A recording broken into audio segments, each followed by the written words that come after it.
Mesdames et messieurs, il est 10h30. Merci à toutes et à tous de nous suivre. On est en compagnie de Lucille Plébani, qui est la responsable de l'animation de la démarche sociale et mutualiste au Crédit Mutuel Nord Europe. C'est bien ça? Oui.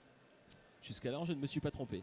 Et on va intervenir sur, si je ne m'abuse, on va parler de transition environnementale. Alors, avant de parler de la thématique en question et peut-être nous définir un peu plus quelles sont tes fonctions, qu'est-ce que c'est que d'être la responsable de l'animation de la démarche sociale et mutualiste, et puis peut-être un point aussi sur le Crédit Mutuel Nord Europe. Vous êtes partenaire officiel du salon, vous êtes juste à côté. Si on peut faire une présentation des deux sur le début d'intervention, est-ce que ça te va, Lucille, ou pas? Bien sûr, on va faire comme ça. On y va, c'est parti. Hop. Ok. Donc je me représente, Lucille Plébani, je suis responsable de l'animation de la démarche RSM au sein de Crédit Mutuel Alliance Fédérale. D'accord. Alliance Fédérale, en fait, c'est le groupe qui rassemble les 14 fédérations dont fait partie Crédit Mutuel Nord Europe. C'est 4200 points de vente, on est la 5e banque française, ça représente pas moins de 72 500 collaborateurs. Et c'est surtout une banque mutualiste sur un modèle coopératif. Pour vous dire un peu plus sur nos marques, on a deux grandes marques très connues, Crédit Mutuel, le CIC, les assurances de Crédit Mutuel, Targobank, Cofidis, Monabank, en fait tous les besoins regroupés de la banque assurance. Ok. Et je suis aussi très fière de vous parler de nos récompenses. Donc le prix de la Good Economy, des récompenses aussi sur la marque employeur en tant que meilleur employeur. Et dernièrement, nous avons consolidé, renforcé notre position en étant la première banque, la banque préférée des Français. Voilà un peu pour l'organigramme, quelques mots sur Crédit Mutuel Alliance Fédérale. Par rapport à ta deuxième question liée à mon poste, donc moi je suis directement rattachée à la direction des risques et je travaille dans ce qu'on appelle la RSM. Alors la RSM, c'est quoi? On a l'habitude d'entendre parler de l'acronyme RSE, la responsabilité sociétale des entreprises. Nous, on appelait ça RSM, responsabilité sociale et mutualiste, parce que le mutualiste, c'est vraiment l'ADN du Crédit Mutuel. Et j'en profite aussi pour reparler de la thématique et du sujet qui nous intéresse aujourd'hui. Avant de venir sur ton plateau télé, j'ai fait le tour du salon et rien qu'en arrivant sur le salon, j'ai vu une chose, les voitures électriques, les voitures hybrides à l'entrée. En faisant le tour du salon, j'ai vu aussi des mots comme impact environnemental, réduction énergétique, j'ai vu aussi des panneaux photovoltaïques. Et ce qui me conforte au final dans le fait que la thématique environnementale est une préoccupation pour l'entreprise. Et tout à l'heure, en parlant un peu aux exposants, on m'a dit quelque chose de très juste et de très pertinent. On m'a dit aujourd'hui, l'environnement, c'est une préoccupation essentielle. On ne peut plus faire l'impasse dessus. Et c'est vrai, plus on parle à nos clients, plus on parle à des exposants, comme à cette occasion lors du salon, il y a des questions qui se posent, des questions liées aux consommations énergétiques. On a pu voir aujourd'hui que c'est une préoccupation avec cet hiver sur les charges liées aux énergies. Les entreprises aussi se posent la question comment réduire mes déchets, comment réduire ma matière première, limiter mon impact. De manière générale, on s'interroge sur comment contribuer aux enjeux environnementaux, mais tout en pérennisant son modèle d'affaires. Et c'est ça le thème de la journée d'aujourd'hui, et vous expliquer en quoi nous, Crédit Mutuel Nord Europe, on peut accompagner nos clients sur ce modèle mutualiste. D'accord, sans pour autant gratter un peu sur ma productivité, ma production ou mon chiffre d'affaires, en étant peut-être avoir des actions qui sont mesurables et qui sont efficaces pour mon entreprise dans le secteur environnemental. En fait, c'est le principe du développement durable, c'est-à-dire comment évoluer, développer son modèle économique tout en ayant conscience des impacts sociaux et de la limite de nos ressources naturelles. C'est ça l'enjeu.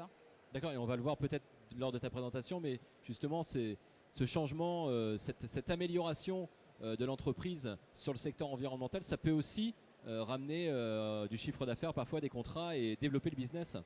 C'est ça. Vamos.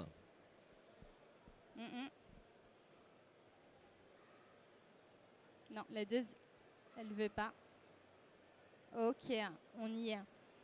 Tout à l'heure, je te parlais du modèle mutualiste. J'aimerais revenir dessus. Alors, on voit beaucoup les publicités de Crédit Mutuel, le fait que nous ayons des clients sociétaires, ça change tout, comme dit le slogan. C'est vrai, ça change tout parce que c'est eux qui font le modèle de la banque. Les clients sociétaires sont associés au capital de l'entreprise, mais aussi portent leur voix lors des AG. Donc c'est eux le moteur de la banque, c'est eux qui nous poussent à aller plus loin, ce qui fait de nous un modèle vraiment de banque solidaire, en tout cas citoyenne. Et pour montrer l'exemple de la banque citoyenne, je vous ai mis 3 illustrations, 3 exemples qui pour moi sont marquants. Le fait d'avoir une démarche RSM, donc RSE, vous l'avez compris avec le M de mutualiste, qui est vraiment très mature aujourd'hui et qui est forte avec des engagements très concrets. Le fait que nous soyons depuis 2020 banque à mission, on a été la première banque à mission avec une raison d'être qui est ensemble, écouter et agir. Et ce n'est pas anodin, on a 5 missions concrètes qui sont aujourd'hui inscrites dans nos statuts juridiques. Donc la mission d'accompagner les clients et sociétaires au mieux de leur intérêt, d'agir pour chacun et refuser toute discrimination, contribuer au développement du territoire et œuvrer pour une société plus juste et plus durable. C'est vraiment ça notre vision afin de contribuer à l'intérêt général. Et la dernière innovation mutualiste et coopérative, c'est le dividende sociétal qui a été annoncé en début d'année. Le dividende sociétal, c'est 15% de notre résultat net investi pour contribuer au développement environnemental et à l'innovation sociale. Et ça, alors, 15% du résultat net de l'entreprise est réinvesti sur la partie environnementale. C'est ça. Et comment vous le traduisez derrière? C'est-à-dire que quel type d'action le Crédit Mutuel fait par rapport à ça? Alors, je vais revenir sur la prochaine slide. Je l'ai anticipé peut-être. Et je vais commencer par la dernière icône pour revenir donc sur le dividende sociétal. Donc c'est 15% pour construire un monde plus durable et plus solidaire. Ce dividende sociétal, aujourd'hui, les 15%, ça représente 525 millions d'euros qui vont être investis, divisés en 3 catégories.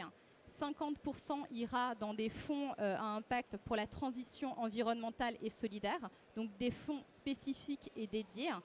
35% liés à nos pratiques commerciales pour renforcer nos pratiques commerciales, par exemple sur des taux bonifiés, sur l'inclusion de la clientèle fragile ou vulnérable, vraiment pour venir en renfort. Et 15% qui interviendront pour la fondation de Crédit Mutuel Alliance Fédérale. Et un exemple tout récent, on a déjà travaillé avec les Restos du Cœur avec une donation de 5 millions d'euros. Très bien. Et pour revenir un peu sur les autres engagements de notre plan stratégique, nous aussi on œuvre pour les engagements environnementaux. On a un objectif de réduction de 30% de notre empreinte carbone groupe, qu'on appelle nous périmètre vide bureau, pour chercher à réduire nos consommations énergétiques, nos déchets, les déplacements professionnels. On a en parallèle un objectif d'augmenter de 30% les projets à fort impact climatique, donc c'est lié aux énergies renouvelables, et 15% encore de réduction de l'empreinte carbone, mais cette fois-ci de nos financements. C'est-à-dire que quand on va financer une entreprise, on va émettre aussi des émissions de gaz à effet de serre, et grâce à ce qu'on appelle, nous, des politiques sectorielles qui vont venir encadrer les secteurs les plus émissifs, on va travailler à réduire, à intégrer des seuils et des exclusions pour limiter notre impact dans les secteurs les plus émissifs. Et je pense que le plus bel exemple, l'exemple le plus fort qu'on peut donner, c'est notre volonté d'arrêter tout financement dans les énergies, dans le charbon. Aujourd'hui, on n'a plus aucun financement dans le charbon et on a un plan de sortie d'ici 2030 sur toute la chaîne de valeur du charbon. De la même manière, on a procédé pareil pour l'hydrocarbure, dans le sens où on a arrêté tout nouveau projet lié à la production, l'exploitation et aux infrastructures dans le pétrole et gaz. Le but n'est pas d'arrêter l'hydrocarbure, mais d'arrêter l'extension des réserves et de conserver les réserves que l'on a actuellement, de travailler là-dessus. Ok.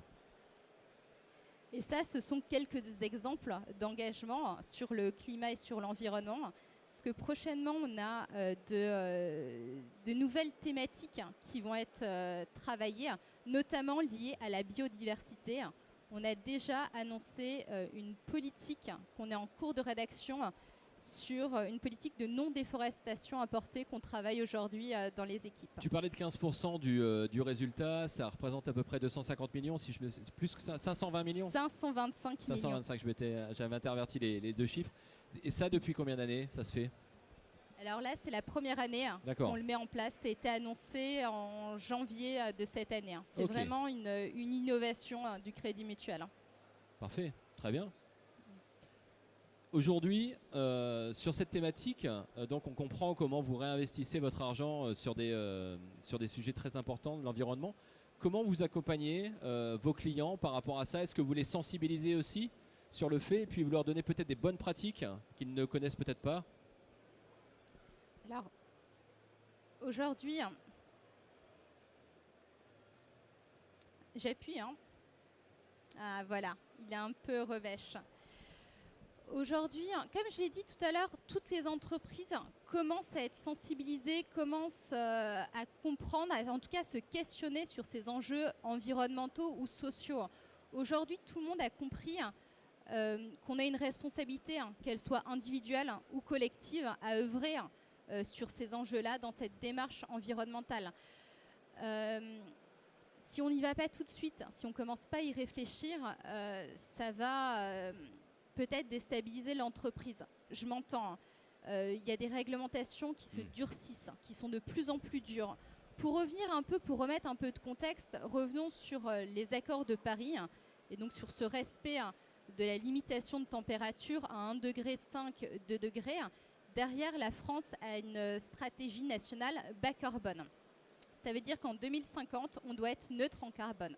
Donc émettre autant de CO2 qu'on est en mesure d'en absorber. Ça veut dire quoi? Ça veut dire qu'il faut réduire de 75% nos émissions carbone par rapport à 1990. Donc vous doutez bien, derrière, l'État, le gouvernement, les politiques européennes et locales vont se durcir. On le voit notamment à travers les DPE pour l'immobilier. On le voit à travers des réglementations sur le plastique, sur les emballages, sur l'utilisation du plastique à usage unique, sur les rénovations énergétiques. On a aussi des réglementations liées à la CSRD. Je ne vais pas rentrer dans l'aspect technique, mais les entreprises vont être impactées. Donc il faut qu'elles réfléchissent aujourd'hui à ces impacts. Derrière, on a aussi un avantage de travailler ces sujets, qui est de réduire ses charges. On l'a dit tout à l'heure, les consommations énergétiques pèsent énormément sur les entreprises. Donc travailler sur une réflexion d'efficience, d'efficacité énergétique, je pense que ça parle à tout le monde. Ça permet aussi de remporter des appels d'offres. De plus en plus, on reçoit même nous-mêmes, Crédit Mutuel, des appels d'offres intégrant ce qu'on appelle des critères ESG, environnementaux, sociaux et de gouvernance. Donc pour prouver à nos clients que nous œuvrons dans ce sens. Et de la même manière, les entreprises sont soumises à ces appels d'offres pour les mettre en compétition aussi sur leurs performances, non pas financières, mais extra-financières. Donc tout ça, investir dans ces enjeux-là, c'est aussi acquérir de nouveaux clients, mais aussi fidéliser ses collaborateurs, ses talents qui sont à la recherche de plus de sens. Donc ça va vraiment être important à ce niveau de l'entreprise. Ok, donc tu le disais, la politique RSE, enfin vous l'appelez RSM, mais la politique RSE est de plus en plus demandée, notamment dans les appels d'offres. On en parlait juste préalablement. Souvent, moi dans le secteur dans lequel je travaille, on demande, des grands groupes demandent à notre entreprise de faire preuve ou de signifier la politique RSE qui est appliquée. C'est ça. Parce que c'est des éléments qui sont devenus de plus en plus importants, voire décisifs dans l'attribution de marché. C'est ça. Et en vous baladant sur le stand, j'ai pu voir, il y a des grands mots qui reviennent, social, j'ai vu Made in France, j'ai vu impact environnemental. Tout ça, c'est des sujets qui parlent aux entreprises et je pense qu'on est de plus en plus nombreux à travailler ces sujets. Après, ces sujets-là, la transition environnementale ne pourra se faire que par le financement, que par l'investissement. Et c'est à ce moment-là que nous, collaborateurs du Crédit Mutuel Nord-Europe, on peut intervenir, on peut agir pour accompagner nos clients. Comment? Alors comment? Alors en fait, on a une gamme transition au Crédit Mutuel qui va englober tous les secteurs d'activité justement pour accompagner nos clients. Ça va donc de la transition énergétique, numérique, industrielle, agricole et transition à impact. Tous ces prêts-là sont des prêts à taux bonifiés justement pour accompagner nos clients. Dans la transition énergétique, on va retrouver tous les projets d'investissement immobilier destinés à améliorer l'efficacité énergétique, que ce soit lié à de la construction, de l'extension ou de la rénovation énergétique ou de l'installation des photovoltaïques. Donc tous ces prêts-là vont pouvoir être bonifiés pour... Ils adorent, c'est parce qu'ils adorent ta intervention, Lucille. Je vois ça, tu m'as réservé un bel accueil avec le French Cancan un peu plus loin. Made in France. Made in France, aux couleurs. Sur ce prêt transition énergétique, on va aussi retrouver des éléments comme l'achat de la flotte de véhicules auto, Okay. Qu'elle soit hybride ou électrique. Et on a pu le voir, on a pu voir les modèles au début du salon. Donc tout ça va intégrer le prêt transition énergétique. On va aussi avoir le prêt transition numérique sur des technologies permettant l'automatisation, toutes les applications en matière de numérique, la dématérialisation. Il me semble que tout à l'heure, tu as eu une intervention sur la dématérialisation la facturation. de la facture, exactement. Et tous les équipements, tout le matériel digital pourra être financé avec ce prêt transition numérique. On a le prêt de transition industrielle qui est lié au plan de relance de la France, donc sur 4 axes. Relocalisation des activités stratégiques, décarbonisation de l'industrie, moderniser l'appareil de production et soutenir l'innovation, recherche et développement. Le prêt transition agricole, sur lequel je suis beaucoup attachée parce qu'on a beaucoup travaillé chez nous le secteur lié à l'agriculture pour soutenir les exploitations voulant développer un modèle plus responsable, plus durable. Donc pareil sur le bien-être animal, sur l'optimisation des fertilisants, sur la plantation des haies. Tout ça va pouvoir être intégré avec des taux bonifiés. Et le dernier, d'ailleurs le petit nouveau, le prêt transition à impact. Alors je vous en parle un peu en exclusivité aujourd'hui. C'est un prêt qui va être amorcé début avril, donc d'ici quelques jours. Qui est vraiment très intéressant pour soutenir les entreprises qui vont vers cette démarche environnementale et sociale. En fait, le chargé d'affaires et le client vont se mettre d'accord sur des objectifs sociaux ou environnementaux à atteindre. Derrière, on a un principe de bonus-malus. L'entreprise atteint les objectifs, elle va avoir un bonus au niveau du taux du crédit. D'accord. Tout ça va être vraiment très intéressant. Ma question, elle est peut-être un peu naïve, mais là, on a bien compris que l'appui du Crédit Mutuel, il va être financier par rapport à une bonification sur les crédits ou ce genre de choses. Est-ce que dans l'accompagnement, justement, le Crédit Mutuel peut intervenir aussi auprès de son client pour le sensibiliser aux bienfaits de l'environnement, comment t'expliquer ça? Pas juste de dire on va vous aider d'un point de vue financier par rapport aux prêts que vous allez pouvoir faire, mais de montrer le bien fondé de le faire finalement, qui n'engage pas juste à une réduction ou à un avantage financier. Alors aujourd'hui, on reste sur notre position de banque assurance.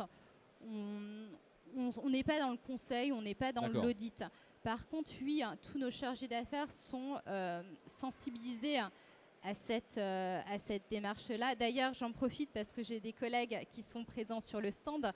On a inauguré il y a quelques mois une formation en e-learning justement sur l'intégration des critères ESG, sur les politiques sectorielles. Et c'est une formation qui est obligatoire pour l'ensemble des collaborateurs de Crédit Mutuel. On cherche vraiment à sensibiliser l'ensemble des collaborateurs parce que derrière, le métier de banquier change et évolue avec ces nouvelles démarches, ces nouvelles appréhensions sur la gamme transition et de manière générale sur l'octroi et les financements. Voilà, c'est ça.